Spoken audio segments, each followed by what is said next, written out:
Good morning. I am thrilled to be here to announce today the introduction of the 2011 Non-Discrimination Act, or ENDA.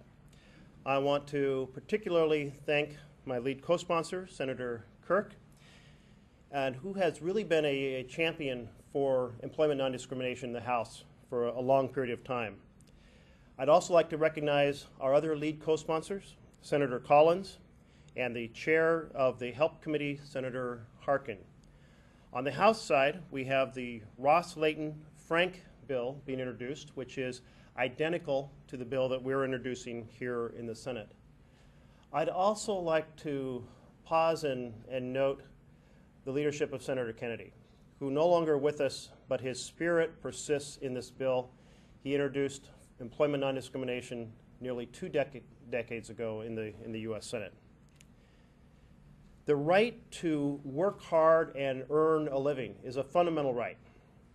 It is essential to the success of an individual. It is essential to the success of a family. It's certainly essential to the pursuit of happiness, that value that we placed right up front in our Declaration of Independence.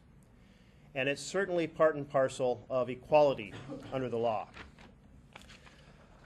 It is easy to talk about employment non-discrimination as a matter of statistics or dollars, but it's really about individuals. And in that sense, it's about putting a human face on the American experience.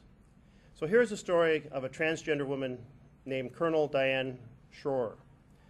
Diane was a 25-year veteran of the U.S. Army Special Forces when she retired from the military in 2004 and was offered a job as a terrorism research analyst at the Library of Congress.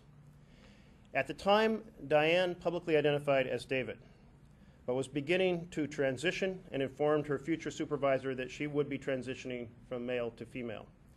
Suddenly, that job offer was rescinded, with the only reason being given that her supervisor thought she would not be, quote, a good fit.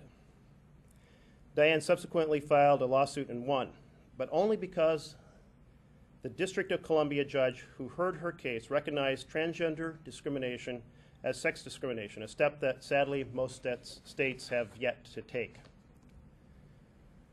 All LGBT employees deserve the same right to redress that Diane had, and that is what ENDA would give.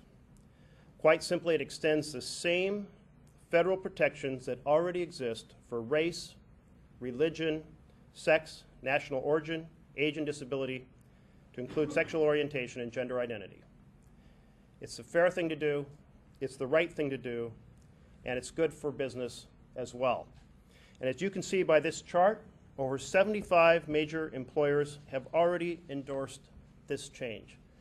This is a bipartisan, bicameral piece of legislation. And certainly these businesses are not Republican businesses or Democratic businesses. One of the largest employers in my home state of Oregon is Nike, and it's been a vocal supporter of this bill. In their words, ENDA is good for business, for our employees, and for our community. Inclusive non-discrimination policies, quote, enable us to attract and retain the best and brightest people from around the world. Why wouldn't we want to do everything we can to help our businesses compete, especially when it results in better treatment for our workers? It's a win-win. In Oregon, when I led this effort for non-discrimination, there weren't red counties and blue counties. There were just people who wanted to be able to work. And I must say, it's the same issue across this nation, an issue of fundamental fairness for Americans. As Martin Luther King said, human progress is neither automatic nor inevitable.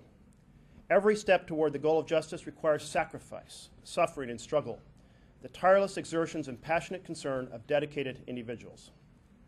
So now is a time for us to be tireless and dedicated on this issue. Our country deserves laws that put our values into practice for all Americans, and that means passing employment non-discrimination.